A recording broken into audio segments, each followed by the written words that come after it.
নমস্কার, আমি প্রসূন আচার্য। আপনারা দেখছেন প্রসূন আচার্য জার্নালিস্ট চ্যানেলের নতুন এপিসোড। আপনারা জানেন যে আমরা কথা দিয়েছি যে এই ইলেকশন কমিশন কিভাবে কাজ করছে, এই ইলেকশন কমিশনের অধীনে ভারতের আর স্বাধীন বা নিরপেক্ষ নির্বাচন সম্ভব কিনা সেটা নিয়ে আমরা একাধিক পর্বে আলোচনা করব। এবং আমরা জানি বিহারে কিভাবে এসআইআর হয়েছে। আজকে পশ্চিমবঙ্গের এসআইআর এর একটা ভয়ঙ্কর পরিস্থিতি সৃষ্টি হয়েছে, মানুষ আতঙ্কিত। এসআইআর ফর্ম ফিল আপ একটা জটিল প্রক্রিয়া। আমি নিজেই এসআইআর ফর্ম ফিল আপ করতে গিয়ে দু একটি ক্ষেত্রে ভুল করেছি, আবার সংশোধন করেছি। ছবির ব্যাকগ্রাউন্ড চেঞ্জ করতে স্টুডিওতে ছুটতে হয়েছে। এই যদি কলকাতা শহরের অবস্থা হয় তাহলে আপনারা ভেবে দেখুন গ্রামাঞ্চলে, পাহাড়ে, পর্বতে, পার্বত্য অঞ্চলে কি অবস্থায় মানুষ এই এসআইআর এর ফাইনাল ফর্ম ফিল আপ করবে। এই পর্যায়ে আমরা আলোচনার জন্য আমাদের সঙ্গে আছেন বিশিষ্ট রাজনৈতিক বিশ্লেষক সুমন সেনগুপ্ত। সুমন, তোমাকে আমাদের অনুষ্ঠানে স্বাগত জানাই। এবং সুমন, শোনা যাচ্ছে? হ্যাঁ হ্যাঁ, শোনা যাচ্ছে। হ্যাঁ, স্বাগত জানাই দর্শক বন্ধুদের কাছে। সুমন, আমরা ঠিক করেছি যে এই ইলেকশন কমিশন, যেটাকে আমরা বলছি ষড়যন্ত্রী কমিশন, ষড়যন্ত্রী মশাই যে গুপি বাঘার এতে ছিল, মন্ত্রী মশাই ষড়যন্ত্রী মশাই প্রায় সেই রকমই। তারা যেভাবে ছলে বলে কৌশলে বিজেপির হয়ে কাজ করছে ইলেকশনের গোটা কাজটা, এটা নিয়ে আমরা আলোচনা করব। আমিও আমার কিছু অভিজ্ঞতা সঙ্গে সঙ্গে শেয়ার করব। আমি বিস্তারিত আলোচনায় যাব। তার আগে বলে নি কয়েকটি কথা, যে ঠিক এই মুহূর্তে এখন পশ্চিমবঙ্গের অ্যাজ অন টুডে যে অবস্থা, আমরা যখন আলোচনা করছি তখন ঠাকুরনগরে মমতা বন্দ্যোপাধ্যায় এসআইআর এর বিরুদ্ধে একটা মিছিল করছেন, আজ জনসভা করবেন। গতকাল তিনি জ্ঞানেশ কুমার ইলেকশন কমিশনকে চিঠি পাঠিয়ে বলেছেন যেভাবে মানুষ মারা যাচ্ছে, বিএলওরা অসুস্থ হয়ে পড়ছে, এসআইআর আতঙ্কে মানুষ সুইসাইড করতে যাচ্ছে। একাধিক ঘটনা ঘটেছে, কলকাতার উপকণ্ঠে বেলগড়িয়ায় হয়েছে। 22 সালের আইআর এর নাম নেই বলে প্রবীণ ভদ্রলোক রেলের তলায় আত্মহত্যা করতে গেছেন। এইরকম একটা আতঙ্কগ্রস্ত পরিস্থিতি পশ্চিমবঙ্গ জুড়ে সৃষ্টি হয়েছে। এবং মমতা ব্যানার্জি যে কারণে বলেছেন এটা সময় নিয়ে করা হোক, উল্টো দিকে শুভেন্দু অধিকারী তিনি পাল্টা চিঠি দিয়ে ইলেকশন কমিশনকে বলেছেন জ্ঞানেশ কুমারকে যে দিদি আর মুখ্যমন্ত্রী ভয় পেয়েছেন, এটা আরো জোরদার করা হোক। অমিত শাহ কোথায় গুজরাটে গিয়ে একটা আর্মির অনুষ্ঠানে, সেখানে বলছেন দেশে একটাও ঘুষপেটিয়া, বিএসএফ এর অনুষ্ঠান ছিল, সরি, সেখানে বলছেন একজন ঘুষপেটিয়াও আমরা দেশ থেকে থাকতে দেবো না, সব তাড়াবো। অর্থাৎ এমন একটা ন্যারেটিভ তৈরি করা হচ্ছে যেন বিহারে ইলেকশন কমিশন যা যা করেছে একেবারে সেটা পরিশুদ্ধ, গঙ্গার মতো স্বচ্ছ, গঙ্গার মতো পবিত্র, নরেন্দ্র মোদী যা বলছেন। এবং তিনি গামছা ওড়াচ্ছেন গুন্ডা মাওয়ালিদের মতো। আমরা দেখেছি বিহারে, যেটা কোনো প্রধানমন্ত্রী আজ পর্যন্ত কখনো করেনি, তাকে শোভা পায় না। সুমন, সরাসরি আলোচনায় চলে যাব। তোমার কি মনে হয় যে এই নির্বাচন কমিশনের আন্ডারে স্বচ্ছ নির্বাচন সম্ভব? তোমার কি মনে হয় পশ্চিমবঙ্গের এই এসআইআর এর আবহে বিজেপি পশ্চিমবঙ্গ দখলের একটা স্বপ্ন দেখছে? কারণ তারা বলছে যে এসআইআর হলে এত লোকের নাম কাটা যাবে, আর তাদের হাতে কিছু অস্ত্র রয়েছে বটে, সেটাও আলোচনায় আসবো। যে হাকিমপুর বর্ডার বা বাংলাদেশের বিভিন্ন বর্ডারে যারা বাংলাদেশ থেকে আসা বেনাগরিক, তারা জমায়েত হয়েছেন, প্রতিদিন 80-90 জনকে ছাড়া হচ্ছে। সেই ছবি সংবাদ মাধ্যমে প্রচার করে বলা হচ্ছে লক্ষ লক্ষ মানুষ দেশ ছেড়ে পালাচ্ছেন। ইলেকশন কমিশনের এসআইআর কে মান্যতা দেওয়া হচ্ছে। এটা নিয়ে তুমি কি মনে করছো? এই নির্বাচন কমিশন কি ভূমিকাটা নিতে চলেছে পশ্চিমবঙ্গের ক্ষেত্রে? দেখুন, নির্বাচন কমিশন, যেটাকে আপনি ষড়যন্ত্রী কমিশন বলছেন, আমি সেটার একটা অন্য নাম দিয়েছি। সেটার নাম দিয়েছি আমি চোরবাচন কমিশন। সেটা আমার তরফ থেকে আমি একটা নাম দিয়েছি। এবার ঘটনাটা হচ্ছে কি যে নাম? আরেকবার যদি ভালো করে দর্শকদের বলতে। চোরবাচন কমিশন, মানে আচ্ছা, চোরবাচন কমিশন নাম দিয়েছি। এবার আমি লিখেই থাকি এটা। এবার ঘটনাটা যেটা আমার মনে হয়েছে, এই চোরবাচন কমিশন বিহারে এত ঢাক ঢোল পিটিয়ে যে এসআইআর করেছিল, তাতে কতজন রোহিঙ্গা, কতজন নেপালি, কতজন বাংলাদেশি ধরা পড়েছিল তো প্রচুর ধরা পড়ছে। এইখানে পাকিস্তানের নাগরিক আছে, ওইখানে রোহিঙ্গা আছে, ওখানে এই আছে। শেষমেশ 7 জন রোহিঙ্গা ধরা পড়েছে। তাও সেটা এই লটের না আগের লটের সে জানা যায়নি। তাও সেই 7 জনের আদৌ পরিচয়টা রোহিঙ্গা নাকি সেটাও জানা যায়নি। আর 300 কতজন মুসলমান, অবৈধ মুসলমান হিসেবে এটা বলেছে। এগুলো কেউ প্রমাণ দেয়নি, লিখিত কিছু নেই, কিন্তু এগুলো জানা গেছে সংবাদ মাধ্যম থেকে। আর এই যে সংবাদ মাধ্যমের কথা আমরা বলি, যে সংবাদ মাধ্যমের কথা আপনি এক সময় কাজ করতেন, যে সংবাদ মাধ্যমে এখন গোটা ন্যারেটিভ তৈরি হচ্ছে হাকিমপুর বর্ডারে, হাকিমপুর বর্ডারে অনেকেই আমাকে প্রশ্ন করছেন যে হাকিমপুর বর্ডারে কি সত্যি এরকম লক্ষ লক্ষ লোক যাচ্ছে? আপনি যদি একটুখানি ভালো করে গোটা দৃশ্যগুলোকে সাজান, দেখবেন একই লোকের মুখ, যেটা ইন্ডিয়া টুডে নিয়েছে, যেটা এবিপি আনন্দ নিয়েছে, যেটা রিপাবলিক নিয়েছে, একই লোকের মুখ বিভিন্ন অ্যাঙ্গেল থেকে নেওয়া, কারোর মুখ ঢাকা, কারোর মুখ ঢাকা নয়। এবং এই একই ভিডিও অমিত মালব্য, ওদের বিজেপির আইটি সেলের যে প্রধান, তার টুইটার হ্যান্ডেলেও আছে। মানে কোনটা কার আগে যদি একটু টাইম ফ্রেম মিলিয়ে দেখা যায়, তাহলে কে কাকে ডেটা সাপ্লাই করছে, তথ্য সাপ্লাই করছে, যে এই ধরনের ঘটনা, এই ছবিগুলো, এই ধরনের ঘটনাগুলো তুলে ধরতে হবে, সেটা একটু রিসার্চের বিষয় আছে। অল্ট নিউজের মতো একটি যে তথ্য বিশ্লেষণ যারা করেন, যারা মিথ্যে খবর ধরেন, ফেক নিউজ বাঙ্ক করেন, তারা বলেছেন যে বাংলাদেশের একটি ফেরিঘাটের ছবি দিয়ে তারা বলেছেন যে এখানে লক্ষ লক্ষ মানুষ নাকি বাংলাদেশ চলে যাচ্ছেন। আচ্ছা, আমি আপনাকে প্রশ্ন করি, যদি লক্ষ লক্ষ মানুষ হাকিমপুর বর্ডারে, স্বরূপনগরে হাকিমপুর বর্ডারে গিয়ে জড়ো হতেন, তাহলে সেখানে বিএসএফ এর যারা কর্মরত কর্মী আছেন, তারা কি সেখানে ঘুমোচ্ছেন যে আমরা যে এখন জেগে আছি, আমরা যখন ঘুমাবো তোমরা তখন চলে যাও? নাকি তারা সংবর্ধনা দেবেন যারা অবৈধ অনুপ্রবেশকারী হিসাবে এসছেন, মানে সেই জন্য তারা অপেক্ষা করছেন? মানে এই ন্যারেটিভটা, স্ক্রিপ্টটা খুব দুর্বল স্ক্রিপ্ট। এই যে 80 জন 90 জন যদি যেও থাকেন, মানে আমি জানি না কতজন গেছেন, আমার খুব ইচ্ছে, মানে আমি লোকজন, ছোট ছোট যারা ইউটিউবার আছে বাংলায়, তারা যদি একটু হাকিমপুর অঞ্চলে খোঁজ নেন, তাহলে তারা দেখতে পাবেন যে কি বিষয়টা, সত্যিকারের বিষয়টা আমরা পাবো। যেভাবে অল্ট নিউজ একটা খবর করেছে, সেভাবে সত্যিকারের খবরটা আমরা পাওয়ার চেষ্টা করব। এবার ঘটনাটা যেটা, সেটা হচ্ছে যে এইটা দিয়ে একটা ন্যারেটিভ তৈরি হচ্ছে যে পুরো বাংলাদেশি মুসলমান অনুপ্রবেশকারীদের পশ্চিমবঙ্গটা ভরে গেছে। আর অথচ আসল রিয়েলিটিটা হচ্ছে, আসল সত্যিটা হচ্ছে যে মতুয়ারা, উদ্বাস্তু মতুয়ারা যারা বাংলাদেশ থেকে এসছেন, তারা কিন্তু ক্রমশ নিজেদের নাগরিকত্বের দাবিতে, নিঃশর্ত নাগরিকত্বের দাবিতে সোচ্চার হচ্ছে। এবার এই নিঃশর্ত নাগরিকত্বের দাবিতে যারা সোচ্চার হচ্ছেন, তারা কিন্তু মূলত হিন্দু।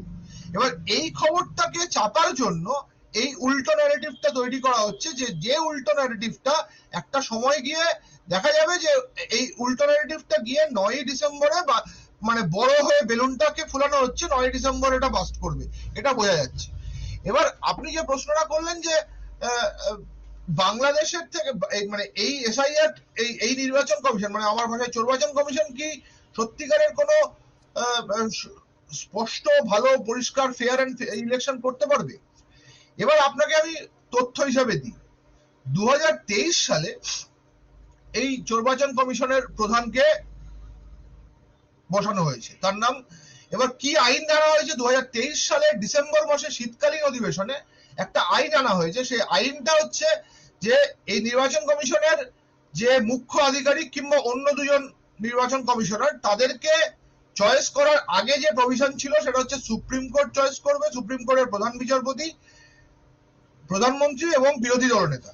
সেই আইনটাকে 2023 সালের ডিসেম্বর মাসে 146 জন বিরোধী এমপিকে সাসপেন্ড করে দিয়ে সেই আইনটাকে বদল করে কি আইন আনা হলো, যে বিরোধী দলনেতা থাকবেন, প্রধানমন্ত্রী থাকবেন, আর ক্যাবিনেট স্তরের একজন মন্ত্রী থাকবেন। সুতরাং সবসময় ওই পাল্লাটা ভারী হয়ে গেল কোন দিকে, যে সরকার পক্ষের দিকে। আপনাকে আরো একটা তথ্য দিই, এই যে আইনটা আনা হলো, নতুন করে আইনটা আনা হলো, তাতে কি বলা হলো, যে প্রেজেন্ট নির্বাচন কমিশনার এবং নির্বাচন কমিশনার হিসেবে কাজ করে গেছেন এমন মানুষ, অর্থাৎ এর আগের নির্বাচন কমিশনার যে রাজীব কুমার, তাকে এবং প্রেজেন্ট এবং ভবিষ্যতে যে কোনো নির্বাচন কমিশনারের ক্ষেত্রে, কমিশনের বিরুদ্ধে কোনো সিভিল কিংবা ক্রিমিনাল লসুট ফাইল করা যাবে না, তাদের বিরুদ্ধে কোনো রকম কোনো অভিযোগ করা যাবে না, তারা সমস্ত রকম মানে ইমিউনিটি পাবেন, তাদেরকে কোনোভাবে কেউ কোনো অভিযোগ করতে পারবেন না, তারা যা করবেন সব ঠিক করবেন। যেই সময় ভারতের সংবিধান তৈরি হয়েছিল, সেই সময় ডক্টর বি আর আম্বেদকর কনস্টিটিউয়েন্ট অ্যাসেম্বলিতে যে বিতর্ক হচ্ছিল, আমি তোমাকে এটা জাস্ট বলে নি, তারপর আমি না অন্য প্রসঙ্গ, টেকনিক্যাল, সেটা হচ্ছে তোমার ছবি কি মুভ করছে? আমি আসলে তোমার ছবি মুভ করতে দেখছি না, সেই জন্য। না, মুভ মানে করছে, তুমি কথা করছো, হ্যাঁ মুভ করছে, ঠিক আছে। আচ্ছা, ডক্টর বি আর আম্বেদকর কনস্টিটিউশন অ্যাসেম্বলিতে যখন বিতর্ক হয়েছিল, উনি বক্তব্য রাখার সময় বলেছিলেন, যদি ভারতবর্ষের যে সংবিধানে ভারতবর্ষের যে ইনস্টিটিউশন গুলো আছে, নির্বাচন কমিশন থেকে শুরু করে সমস্ত যে স্বশাসিত সংস্থাগুলো আছে, তাতে যদি ব্যুরোক্র্যাট মানে আমার পছন্দের ব্যুরোক্র্যাটদের আমরা বসাই, যা সরকারের হয়ে কথা বলবে, তাহলে সেটা ভারতের গণতন্ত্রের জন্য সবচেয়ে খারাপ সময়। এইটাই ডক্টর বি আর আম্বেদকর যে সময় ভারতের সংবিধান রচনা হচ্ছিল সেই সময় বলেছিলেন। আর আজকে সেটাই দেখা যাচ্ছে 2023 সালে ভারতের নির্বাচন কমিশনার চয়েস করার জন্য, মানে নির্বাচন কমিশনারকে বাছার জন্য যে আইনটা আজকের সরকার এনেছে, তাতে কোনোভাবেই এটা সরকার বিরোধী কোনো স্বরই উঠে আসবে না। আর দুঃখের বিষয় হচ্ছে, এই গোটা আইনটাকে সেদিন থেকে আজ অব্দি সুপ্রিম কোর্টে এটা পেন্ডিং। সুপ্রিম কোর্টের এখনো সময় হয়নি এই মামলাটাকে শোনার। সুপ্রিম কোর্টে একের পর এক প্রধান বিচারপতি হচ্ছেন, চলে যাচ্ছেন, হচ্ছেন, চলে যাচ্ছেন, এরপরে সূর্যকান্ত হবেন। আপনি যদি খেয়াল করে থাকেন, বিহারের এসআইআর নিয়ে কতগুলো হিয়ারিং হয়ে গেছে, অন্তত 5 থেকে 7টা হিয়ারিং হয়ে গেছে। একবারও এটা সাংবিধানিক ভাবে আদৌ এসআইআর করা এসআইআর করতে পারে কি পারে না নির্বাচন কমিশন, সেই প্রসঙ্গটাই উত্থাপিত হয়নি। আগামী 26 তারিখ নাকি শোনা যাচ্ছে এই প্রসঙ্গ উত্থাপিত হবে। এতদিন ধরে যত রকম যা যা হিয়ারিং হয়েছে টেকনিক্যাল পার্টে, এই বিএলওরা ওই করছে, এই রাজনৈতিক দলগুলো কেন সাহায্য করছে না, এখানে নাম টাঙান, ওখানে নাম দিন, এখানে এটাকে যুক্ত করুন, ওখানে সেটাকে যুক্ত করুন, এইগুলো নিয়ে কথা হয়েছে, যত হিয়ারিং হয়েছে। অথচ হওয়ার কথা হচ্ছে যে নির্বাচন কমিশন কি কোনো একজন নাগরিকেরও নাগরিকত্বের পরীক্ষা নিতে পারে, এই যে সাংবিধানিক প্রশ্ন, এটা নিয়ে এখনো অবধি আলোচনা হয়নি। অথচ যখন মামলাটা করা হয়েছে, তারা কিন্তু এইটাকে ধরেই মামলা করেছে, নির্বাচন কমিশনের কোনো এখতিয়ার নেই যে নাগরিকত্ব যাচাই করার। এই যে এত লোক আজকে আত্মহত্যা করছেন, 28 জন মারা গেছেন না 30 জন মারা গেছেন, যে এই যে ঘটনাটা ঘটছে, এটা কিন্তু মানুষ আতঙ্কে ভুগছেন বলেই করছে। একজন মানুষ এতদিন ধরে ভারতে আছেন, তার হঠাৎ করে 2002 সালে নাম নেই। এটা কি ভুলের কারণে? টেকনিক্যাল ভুল, নাকি প্রযুক্তিগত ভুল, মানে নাকি অন্যরকম ভুল, নাকি ইচ্ছাকৃত ভুল? একটু আগে আমি একটা খবর দেখছিলাম, জি 24 ঘন্টাতে এই খবরটা করেছে, মানে অবাক লাগে শুনতে। একটা বাড়ি, কলকাতার বুকে একটি বাড়ি পুরো ভ্যানিশ হয়ে গেছে, বাড়ির সমস্ত লোক ভ্যানিশ হয়ে গেছে। সেই বাড়িটা ঘটনাচক্রে কার? যিনি এই কনস্টিটিউয়েন্ট অ্যাসেম্বলিতে অন্যতম একজন প্রবক্তা ছিলেন, এই সংবিধান প্রণেতাদের মধ্যে একজন ছিলেন। এটা জি 24 ঘন্টা খবর করেছে। আপনি যদি পারেন মানে এই খবরটাকে একবার মিলিয়ে দেখে নেবেন। এটা খবর করার পরে তারপরে অ্যাসিস্ট্যান্ট আরো সেই ফ্যামিলির একজন, সেই পরিবারের একজন মানুষকে ফোন করে বলেছেন, আমাদের একটা অনিচ্ছাকৃত ভুল হয়ে গেছে, আমরা খুব তাড়াতাড়ি শুধরে নেব। এই অনিচ্ছাকৃত ভুল এটা কার? আমার তো নয়, এটা নির্বাচন কমিশন করেছে। 2002 সালের একটি তালিকা মিলাতে গেলে, একটি তালিকা আমার নাম আছে নাকি, কি প্রশ্ন নাম আছে নাকি, এটা দেখার জন্য একজন মানুষকে ন্যূনতম 1000 নামকে সার্চ করতে হবে। এই অপশনটা কেন? আমি কেন কন্ট্রোল এফ, মানে যেটা পিডিএফ দিয়ে সার্চ করে, সাধারণ বিষয়, আমি আমার নামটা লিখে সার্চ করব, যতগুলো সুমন সেনগুপ্ত আছে সবকটা বেরিয়ে যাবে। আমার বুথটা যদি জানা থাকে, আমার বুথের মধ্যে যদি সুমন সেনগুপ্ত 10টা থাকে 10টা বেরোবে। তার বাবার নামটা তো নিশ্চয়ই এক হবে না, সুতরাং বাবার নাম যদি আলাদা হয়, তাহলে আমি সুমন সেনগুপ্তকে আলাদা করা খুব সহজ। আর যদি মানে ঠিকানা আলাদা, সমস্ত কিছু আলাদা, এই পদ্ধতিটাই রাখেনি, মানুষকে হ্যারাসমেন্টের চূড়ান্ত করছেন এখনো। মানে স্টিল নাও আজকে কতদিন হয়ে গেছে? 4 তারিখ থেকে শুরু হয়েছে, আজকে প্রায় 25 তারিখ, মানে 20 তারিখ 21 তারিখ হয়ে গেল, 15 দিন হয়ে গেছে। 15 দিন হয়ে যাওয়ার পরেও আমার কাছে ফোন আসছে, আচ্ছা এই কাকার নামটা থাকলে হয়, বা ভাইয়ের নাম থাকলে হবে, 2002-তে যদি ভাইয়ের নাম থাকে, আমি কি আমার তাহলে কাকা হিসাবে দেখাতে পারবো? এই যে অ্যাম্বিগুইটি, মানুষের প্রশ্নের উত্তর না দেওয়া। আর এই যে যিনি এখানকার দায়িত্বে আছেন, সিইও কি আগরওয়াল, তিনি তো বলছেন আমি কিছু জানি না। মনোজ আগরওয়াল, তিনি বলছেন আমি কিছু জানি না, ওপর থেকে যা নির্দেশ আছে, আমি পোস্টম্যান। অদ্ভুত বিষয়। মানে এটা কিন্তু শুধু বাংলায় হচ্ছে এমনটা নয়। আপনি যদি খেয়াল করেন, আজকে রাজস্থানে একজন বিএলও আত্মহত্যা করেছেন, কেরালা থেকে বিরোধিতা হচ্ছে, কেরালা থেকে বলা হচ্ছে যে না এটা অসুবিধা হচ্ছে। এবার এই খবরগুলো গদি মিডিয়া আনছে না, শুধু দেখাচ্ছে যেন পশ্চিমবঙ্গতেই অসুবিধা হচ্ছে। অসুবিধা প্রত্যেকটি জায়গাতেই হচ্ছে, প্রত্যেকটা মানুষের অসুবিধা হচ্ছে। মানুষকে যদি রোজ দিন পরীক্ষা দিতে হয়, আপনি নিজেই বললেন আপনার ছবির পিছনের ব্যাকগ্রাউন্ড ঠিক করতে গেলে গ্রামে গঞ্জে জানতো লোকে ফর্মটা বুঝতে পারছে নাকি। আমি নিজে ভুল করেছি, ভুল করে কাটতে হয়েছে। না, আমি মানে ভুল এই করেছি, আমি এই আমি যে ভুল করেছি। আমার ছেলে জিজ্ঞেস করছে যে তোমার বাবার নাম, তাহলে তোমার জায়গায় তাহলে তোমার দাদুর নাম দিলে না কেন? মানে মানে আমাদের এই মধ্যে যে শিক্ষিত মানুষ যদি এত কনফিউজ মানে সেই হয়, অর্থে কোন এবং আমি অঙ্ক বিএলওর শিক্ষিত, মানে কাছে, আমরা কনফিউজড, বিএলওরা নিজেরা না কনফিউজ। না কনফিউজ মানে কি, বিএলওর কাছে কি কাটাকাটি হচ্ছে ফর্মে, আমি আজ নিজে বিএলওর কাছে গেছিলাম, ভাবা যাচ্ছে না। আর এদিক থেকে বিরোধীরা বলছে, বিজেপি বলছে যে আমরা আসলে বাংলা দখলের একেবারে কাছে চলে এসেছি। মানে দোরগোড়ায় চলে গোটা এসেছি। গোটা ব্যাপারটা এমন একটা জায়গায় এনে ফেলেছে বিহার ইলেকশনের পরে। কারণ ইলেকশন কমিশন যেন তাদের হাতের মধ্যে, এবং ইলেকশন কমিশন তারা যেটা মনে করছে সেটাই করবে। এটা তো হওয়ার কথা ছিল না। এটা কি হওয়ার কথা ছিল? নির্বাচন কমিশন তো ফেয়ার এবং মানে ইভেন প্লেগ্রাউন্ড দেবে সবার জন্য। কোন একটি দলকে পিছন থেকে সে সমর্থন করে। আপনি দেখুন আমার কাছে, আমি মানে চারিদিক থেকেই ভিডিও আসছে, সেটা হচ্ছে যে উত্তরপ্রদেশ বিহারের মানুষজনে বাংলা কলকাতা ভরে আছে মোটামুটি, যত উবের ড্রাইভার ওলা ড্রাইভার যা আছে সব কলকাতা ভরে আছে। আর এদের আপনি খেয়াল করেছেন কিনা জানি না, যে এরা কিন্তু গেছিল হচ্ছে বিহারে ভোট দিতে। তার মানে ভোট বিহারে দিতে, ওদের হ্যাঁ ভোট আছে, হ্যাঁ। বিহারে ভোট আছে এবং ভোট দিয়েছে, এবং এখানেও ভোট আছে। একজন বিএলও বড়বাজার অঞ্চলে গিয়ে নোটিশ মেরে এসছেন। তবে নোটিশ মেরে এসছেন মানে কি, পাননি বলে নোটিশ মেরে এসছেন, তার মানে 2025 সালের লিস্টে তার নাম আছে। সুতরাং এই গোটা বিষয়টা হচ্ছে যে দু জায়গায় ভোট আছে, অথচ নির্বাচন কমিশন সেই বিষয়ে কোনো কথা নেই। আমাদের বিরোধী দলনেতা সেই বিষয়ে কোনো কথা নেই যে ভাই অবাঙালি মানুষজন কিংবা যে কোনো মানুষজনের কেন দুটো রাজ্যে থাকবে। যদি এসআইআর করতেই হয়, মানে আপনাকে খুব ডেমোক্রেটিক্যালি যদি করতে হয়, এসআইআর যদি করতে হয়, তাহলে আপনাকে যেটা করতে হতো, সবার আগে একটা মানে সেন্সাস করতে হতো মানুষ কত আছে। সেটা করেনি 21 সালের সেন্সাস, সেটা না করে শুধু ন্যারেটিভের পর ন্যারেটিভ হচ্ছে, শুধুমাত্র ন্যারেটিভ তৈরি করা হচ্ছে। 21 সালের সেন্সাস, আজকে 2025 সাল শেষ হতে চললো, 4 বছর অলরেডি পিছিয়ে আছি। সেন্সাসের কোনো নামগন্ধ নেই। মুসলমান শুধু বেড়ে যাচ্ছে, শুধু অনুপ্রবেশকারী বেড়ে যাচ্ছে। ওদিকে গুজরাটে গিয়ে উনি বিএসএফ এর জায়গায় বলে যাচ্ছেন আমি সব ঘুষপেটিয়াকে তাড়াবো। আচ্ছা ধরে নিলাম আমি ঘুষপেটিয়াকে তাড়াবেন, কোথায় তাড়াবেন? কোথায় তাড়াবেন আপনি আমাকে বলুন তো? বাংলাদেশের সঙ্গে কোনো চুক্তি হয়েছে যে আমি বাংলাদেশে পাঠিয়ে দেবো, নাকি পাকিস্তানের না না সঙ্গে চুক্তি হয়েছে? এই না ঠিক, এই হাকিমপুর বর্ডারে যাদের গেছে, হ্যাঁ মানে আসলে জমা হচ্ছে কারণটা কি? আমি যারা ওখানে গেছেন তাদের সাথে কথাবার্তা বললাম, যে বিভিন্ন জায়গা থেকে হয়তো 2000 লোক এসছে, বা হ্যাঁ 1000 লোক বা 500 লোক। এবার প্রতিদিন 1000 লোক কি 80 জন, জনবিন্যাস বদলাতে পারে? না না 80 জনের বেশি ওই ফরেনার্স পোর্টালে তাদের হাতে হ্যাঁ ছাপ এবং ছবি মেরে দেখিয়ে বাংলাদেশে পাঠাচ্ছে। তারপরের দিন তারা রিপ্লাই দিচ্ছে হ্যাঁ 70-80 জন আমাদের এখানে যে সিটিজেনশিপ যে কার্ড আছে তার সাথে মিলছে। তারপর তারা যাচ্ছে। অটোমেটিক্যালি যদি 500 লোক আসে, তাহলে 80 জন করে যদি হয়, তো 5 দিন দেরি হচ্ছে। এই হ্যাঁ গোটা ব্যাপারটাকে এমন একটা ন্যারেটিভ ক্রিয়েট করে দেওয়া হচ্ছে, এবং সারা ভারতে।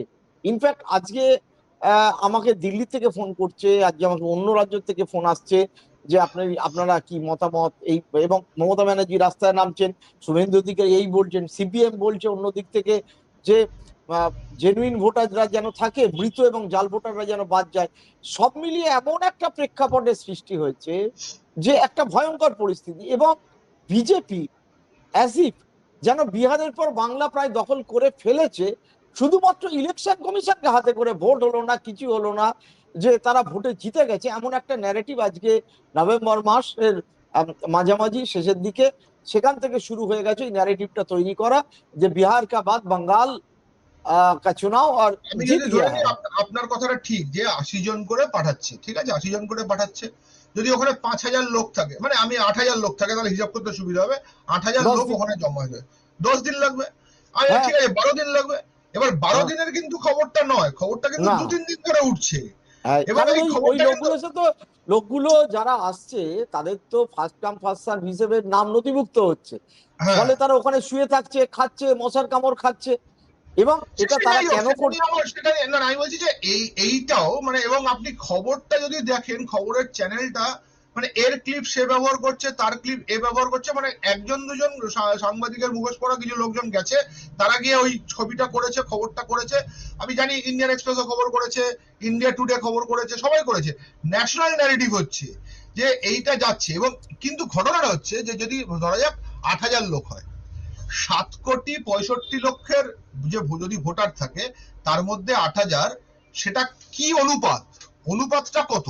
আমি ওই ধরেও নি 8,000 ফিগারটা ঠিক, 7,65,00,000 মধ্যে 8,000টা কত সেটার এবং এই 8,000 লোক যে ঢুকলো তার দায় কার, তার দায় কার? একটু আগে দেখলাম দিলীপ ঘোষ নাকি বলেছেন যে বিএসএফ এর যে গলতটা আছে, বিজেপির প্রাক্তন রাজ্য সভাপতি দিলীপ, যে বিএসএফ এর যে টাকা দিয়ে ঢোকায় তার একটা পার্ট নাকি ওপর মহল অব্দি যায়। উনি কি ইঙ্গিত করেছেন সেটা আমরাও বুঝতে পারছি, আপনিও বুঝতে পারছেন। সুতরাং এইটা যদি সত্যি হয় তাহলে তো সেই প্রশ্নটা করতে হয় যে তুমি সমস্ত কিছু জেনে বুঝে লোককে ঢুকতে দিয়েছো কেন? এখন প্রশ্নটা উঠবে যে কত কিলোমিটার নাকি কাঁটাতার নেই। তাহলে কাঁটাতার নেই তা সেটা তুমি জানতে না? তুমি 14 সাল থেকে আজকে 24 সাল হয়ে গেল, 25 সাল হয়ে গেল, 10 বছরে তুমি কাঁটাতার দেওয়ার কোনো প্রকল্প নিয়েছো? তা তো করোনি। আর যদি কাঁটাতার যদি ব্যবস্থা না নিয়ে থাকে তাহলে সেটা নিয়ে কিছু বলেছো কেন করোনি? হোম মিনিস্ট্রি কার? আমার তো নয়, আমি তো হোম মিনিস্টার নয়, প্রশাসনের তো হোম মিনিস্টার নয়। হোম মিনিস্টার দিনের পর দিন বসে বসে ইলেকশন ক্যাম্পেনে থাকবেন। উনি মৌর্য হোটেলে সিসি ক্যামেরা ঢেকে ইলেকশন সাজাবেন, তো সাজান। তাই সেটাই যদি করার থাকে তাহলে তুমি হোম মিনিস্টার কেন? হোম মিনিস্ট্রিটা ছেড়ে দিন, তাহলে শুধু ইলেকশনের চাণক্য হয়ে থাকুন, তো সেটা তো আমার আপত্তি নেই। কিন্তু ইলেকশনের চাণক্য হবেন মানে শুধুমাত্র ইলেকশন গুলোকে জিতবো, ইলেকশন গুলোকে কিভাবে জিতবো, কত রকম ভাবে মিথ্যা ন্যারেটিভ ছড়াবো আর লোকের মনে ভয় দেখাবো। মানে মানুষ বিশ্বাস করতে ভালোবাসে, যেটা ভালোবাসে সেটাই বিশ্বাস করে। যে আমি 8,000 লোক, আপনি রেশিও করুন তো, 8,000 বাই 7 কোটি না না 80,000। আমার ধারণা, আমি আপনি থামাচ্ছি, আমার ধারণা হোম মিনিস্ট্রি এটা বলা হ্যাঁ, উচিত যে অ্যাকচুয়ালি কত লোককে আমরা অফিসিয়ালি ডিপোর্ট করছি। কারণ আমরা উল্টো দিক এটাও থেকে বলছেন। সোনালী বিবি এবং তার সঙ্গের হ্যাঁ, লোকেদেরকে দেখছি যে ওখানে বাংলাদেশ তারা স্বীকার করে নিচ্ছে, এখানকার নাগরিক, হাইকোর্ট বলছে, সেটা করে সুপ্রিম দিচ্ছি না কোর্ট আমি, বলছে, তাকে ফেরাচ্ছে না, তাকে অথচ ফেরাচ্ছি না। সে নাগরিক, প্রমাণিত ইন্ডিয়ান নাগরিক। মানে সোনালী খাতুন সে প্রেগনেন্ট, এরপর তার বাচ্চাটি কোথায় হবে তার কোনো ঠিক নেই। তার বাবা মায়ের নাম 2002 সালের তালিকায় আছে, সুতরাং সে ভারতীয়। তো সবটা মিলে সোনালী খাতুনকে আমি পাঠিয়ে দিলাম, আর সোনালী খাতুনকে ফেরত নেওয়ার বেলায় আমি করি বসি, তখন আমি কথা শুনছি না। আর রোজ দিন আর আপনি যেটা বলেন ঠিক কথা, যে 80 জন করে যদি পাঠায়, আজ অব্দি আমি কতজনকে পাঠালাম? এটা হোম হ্যাঁ, মিনিস্ট্রি এতো বলুক। বলা উচিত, প্রতি দুদিন অন্তর প্রতিদিন করা উচিত যে এতজনকে পেয়েছি। না না, মেক এসব ফ্রি পাবেন অ্যান্ড না, ফেয়ার। এইসব পাবেন না, এইসবের কোনো জায়গা নেই। এবং যদি না পাঠানো হয় তাহলে কেন পাঠানো হলো না, এগুলো তো পরিষ্কার আসা উচিত। আসলে মানুষ তো যেটা বিশ্বাস করতে চায় সেটাই দেখে, এবং যেটা দেখে সেটাই বিশ্বাস করে। এটা তো একটা দীর্ঘকালীন সমস্যা আমাদের দেশে। মানে থালা বাজালে মনে করা হয় যে কোভিড চলে যাবে, আমাদের দেশে কালো টাকা উদ্ধার করার জন্য বলা হয় যে নোটবন্দি করা হবে। আমি আপনাকে সেই একই প্রশ্ন করছি, মানে যেটা আমাকে কান্নান গোপীনাথন একবার বলেছিলেন, who is an illegal immigrant? Kannan Gopinathan এক সময়কার আইএএস ছিলেন, হ্যাঁ, উনি নিজে নির্বাচন সামলেছেন। উনি বলেছিলেন যে হু ইজ অ্যান ইললিগাল ইমিগ্রেন্ট। ওরা প্রশ্নটাকে হ্যাঁ আর না বাইনারিতে ফেলে। क्या घुसपैठियों को भारत में रहना चाहिए, हाँ या না, এই যে প্রশ্নটা করবে তখনই আপনি বলবেন না। এবার যদি আপনি ঘুরিয়ে প্রশ্ন করেন কে ইললিগাল ইমিগ্রেন্ট, কে অবৈধ অনুপ্রবেশকারী, তখনই উত্তরটা বেরোতে শুরু করবে, দাদা, যার কাছে কাগজ নেই।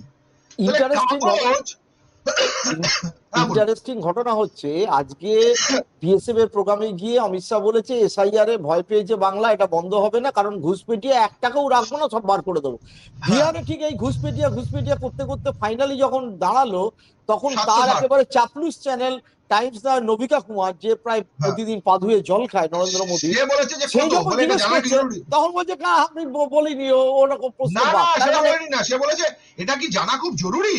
এই ভিডিওটা আমি দিয়ে পোস্ট করেছি, এটা কি জানা খুব জরুরি যে কতজন দেখা क्या होगा इसको जानने के बाद। আমি আশ্চর্য। বলেছি এটাই যথেষ্ট। আশ্চর্য ব্যাপার, তুমি কন্টিনিউয়াসলি বলে যাচ্ছ যে ঘুষপেটিয়াকে বার করে দেবো, তুমি কন্টিনিউয়াসলি বলে যাচ্ছ ভারতবর্ষে কোনো ঘুষপেটিয়া থাকবে না। খুব ভালো কথা, ইলেকশন আসলেই তোমার ঘুষপেটিয়ার কথা মনে পড়ে, অন্য সময় মনে পড়ে না। আর এই ঘুষপেটিয়াদেরকে বার করে তুমি কোথায় পাঠাচ্ছ তার সেটার তথ্য দাও। এই যে মিঠু মোল্লাকে ছবিতেও দেখাচ্ছে, ছবিতে দেখতে পেয়েছি মিঠু মোল্লা বলে একজনের নাম আমি খেয়াল করেছি। একজন নাকি ডানকুটিতে থাকতেন, তিনি অন্ধ একজন গায়ক।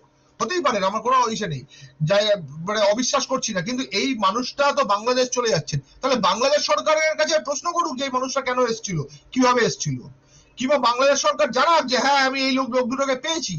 এই লোক দুটোর খবর কাল থেকে আর পাবেন না, আবার নতুন লোক তৈরি হবে, আবার নতুন লোক আসবে, সেই নতুন লোকের ছবি আসবে। এই সময় মিডিয়া ন্যারেটিভের পাশাপাশি আমি দর্শকদের তথ্য জানাই, নির্মলা সীতারমণের হাজবেন্ড ইকোনমিক্স পরকলা প্রভাকর, তিনি একটা পোস্ট আজকে করেছেন এতগুলো হ্যাঁ পোস্ট যে করে, হ্যাঁ বিহারে 67.13% ভোট পড়েছে। বিহারের যে টার্ন আউট, তার টোটাল ভোটার যদি সংখ্যা গুণ করি, পোল্ড ভোট বলা হচ্ছে যে হওয়ার কথা তাহলে 5,29,880, কিন্তু কাউন্টিং করে ইসিআই ভোট জানাচ্ছে তার থেকে বেশি আসছে। 5,02,07,000। এই 1,77,673টা ভোট কোথা থেকে এলো, ডিফারেন্সটা কোথা থেকে এলো? এর কোনো উত্তর কিন্তু ইলেকশন কমিশন দেবে না, এবং সেই জন্যই 272 জনকে দাঁড় করাতে হয়েছে। নির্বাচন কমিশনের যে অযোগ্যতা, সেটাকে ঢাকার জন্য 272 জন আমার পছন্দের মানুষ, যাদের এক একজনের যা খবর আসছে তাদের তো অবস্থা খারাপ আর কি, তারা তো মহিলাদের নগ্ন ছবিতে কমেন্ট করতে অভ্যস্ত, এরকম এরকম আমলা, তাদেরকে 272 জনকে জোগাড় করেছেন। আপনি খেয়াল করবেন ওই লিস্টের মধ্যে বেশ কিছু বাংলার আমলা আছেন, তার মধ্যে জেনারেল বক্সিও আছেন। এরা সবাই কিন্তু ওই একই জায়গায় যায়, একই মিডিয়াতে বসে। জেনারেল বক্সি শুধু না, রবীন্দ্র ভারতী বিশ্ববিদ্যালয়ের প্রাক্তন, কর্ণাটক হাইকোর্টের প্রাক্তন যা রবীন্দ্র ভারতী বিশ্ববিদ্যালয়ের যিনি ভিসি হয়েছেন একেবারে বিজেপির, যার বিরুদ্ধে নানা রকম দুর্নীতির অভিযোগ, তার নামটিও আছে। হ্যাঁ, সুতরাং কি অঙ্কে ওখানে গিয়ে 272-এর মধ্যে তারা ঢোকে, এবং কি অঙ্কে তারা নির্বাচন কমিশনের হয়ে দাঁড়ায়, মানে হয়ে দাঁড়িয়ে রাহুল গান্ধীকে প্রশ্ন করেন। ওই আপনি যাকে বললেন যে কোনো মিডিয়া, আসলে প্রশ্নটা করার কথা তো হচ্ছে সরকারকে। আমাদের দেশের সাংবাদিকতার গোটা বিষয়টা উল্টে গিয়ে রাহুল গান্ধীকে, মানে বিরোধীদের দলনেতাকে প্রশ্ন করছেন। অথচ অবাক কাণ্ড, এই বিরোধী দলনেতাকে যদি পশ্চিমবঙ্গের কোন ছোটখাটো সাংবাদিক আমাদের বিরোধী দলনেতাকে প্রশ্ন করেন যে এই যে আপনি বলছেন যে বাংলাদেশ চলে যাচ্ছে, তা কতজন বাংলাদেশ গেলে একটু তথ্য দেবেন নাকি? বিরোধী দলনেতার মুখটা দেখবেন তো। এই বিরোধী দলনেতাকে আপনি একজন কোন সাংবাদিককে পাঠান, গিয়ে প্রশ্নটা এই প্রশ্ন, আপনি কোন চ্যানেল করতে যাচ্ছেন? ও আপনার চটি চাটা চ্যানেল। আরে চটি চাটা বিষয়টা না, আপনি আমরা আলোচনা একেবারে শেষ পর্যায়ে প্রায়। আমি তাহলে জিজ্ঞেস করি, আমাদের যে মূল আলোচনা প্রেমাইজ যেখান থেকে শুরু করেছিলাম, তাহলে বিহারের পর বাংলা দখলের ক্ষেত্রে কি জ্ঞানেশ কুমার আর বিজেপির মধ্যে কোনো প্যাক্ট হয়েছে যে আমরা এইভাবে করব, আমি এইভাবে কাজ করবো, তুমি এইভাবে বলে ন্যারেটিভ সেট করবে, আলটিমেটলি বাংলাটা আমাদের দখলে আসবে বিহারের পরে? এরকম কি কোনো অলিখিত প্যাক্ট? অলিখিত প্যাক্ট হলেও তো আপনি প্রমাণ না পেলে তো বলতে পারেন না। যখন আসলে 2023 সালে ওরকম একটা নির্বাচন কমিশনার নিযুক্ত করার যে আইনটাকে বদলানো হয়, তখন তাহলে ওই প্যাক্টটাকেই মনে হয় হ্যাঁ ওটাই সত্যি, এবং সুপ্রিম কোর্টের সময় হয় না সেই আইনটার বিরোধিতায় যখন মামলা হয় সেটা শোনার, তখন মনে হয় সুপ্রিম কোর্টও কি এটার সঙ্গে যুক্ত আছে। আসলে আমি অনেকদিন আগে থেকে একটা কথা, আপনি জানেন কিনা জানি না, আমাদের দেশের আপনি নিচের তলার যে আদালতগুলো আছে না, এবং সেই আদালত এবং নিচের তলার আদালত এবং সুপ্রিম কোর্টের যে আদালত, এদের মধ্যে সারা ভারত অধিবক্ত পরিষদ বলে একটা সংগঠন আছে। সারা ভারত অধিবক্ত পরিষদ হচ্ছে আরএসএস এর প্রভাবাধীন একটি আইনজীবীদের সংগঠন। সেখানে কে নেই আর কে আছে সেই তালিকা যদি করেন, তার মধ্যে ইউ ললিত আছেন, সূর্যকান্ত আছেন, আরো অনেক মানুষ আছেন। এরা সব সুপ্রিম কোর্টের বিচারপতি হচ্ছেন ধীরে ধীরে। আসলে ওইভাবে ডাইরেক্টলি সংবিধান বদলাতে হয় না, সংবিধানটাকে আস্তে আস্তে দখলও নেওয়া যায়, সেইটা বিজেপি এবং আরএসএস করে দেখাচ্ছে গত 10 বছর ধরে। ধীরে ধীরে সমস্ত স্বশাসিত সংস্থার মাথায় নিজের পছন্দসই মানুষগুলোকে বসিয়ে সেই ন্যারেটিভটাকেই পুরো বদলে দিচ্ছে যে আমার অধীনে সমস্ত কিছু চলবে, সমস্ত আমলা আমার অধীনে, এবং সমস্ত কিছু আমি যেভাবে বলবো সেভাবেই হবে। মিডিয়া থেকে শুরু করে গণতন্ত্রের 4টি স্তম্ভ, আমলারা, ন্যায় বিভাগ, মানে সংবাদ মাধ্যম এবং লেজিসলেশন, এবার এই যে 4টে জায়গা, 4টেকেই কি করে দখল করা যায় সেটা বিজেপি আমাদেরকে চোখে আঙ্গুল দিয়ে দেখিয়ে দিয়েছে। এবং সবচেয়ে দুঃখের বিষয় হচ্ছে বিরোধীরা এখনো বহুদা বিভক্ত, এখনো বিজেপি আরএসএস এর এই গোটা বিষয়টাকে ধরে উঠতে পারে না, যার ফলে মানে নিজেদের দোষে নিজেদের পায়ে কুড়ুল মেরেই চলেছে।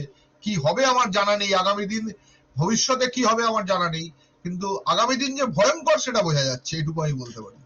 সুমন, অনেক ধন্যবাদ আমাদের সঙ্গে থাকার জন্য। দর্শক যারা দেখছিলেন, আমাদের এই ষড়যন্ত্রী কমিশনের পরপর এপিসোড আমরা করতে থাকবো এবং এই নিয়ে আলোচনা করব। আপনারা সঙ্গ থাকবেন। আশা করি আপনারা সাবস্ক্রাইব করবেন, শেয়ার করবেন, লাইক করবেন এবং কমেন্ট অবশ্যই করবেন। সুমন, এর আগের ভিডিওতেও প্রচুর লোক মন্তব্য করেছিলেন, আমরা তার জবাব দিয়েছি। আশা করি তোমাকেও আগামী দিন সঙ্গে পাবো। সকলে ভালো থাকবেন, সুস্থ থাকবেন, নমস্কার।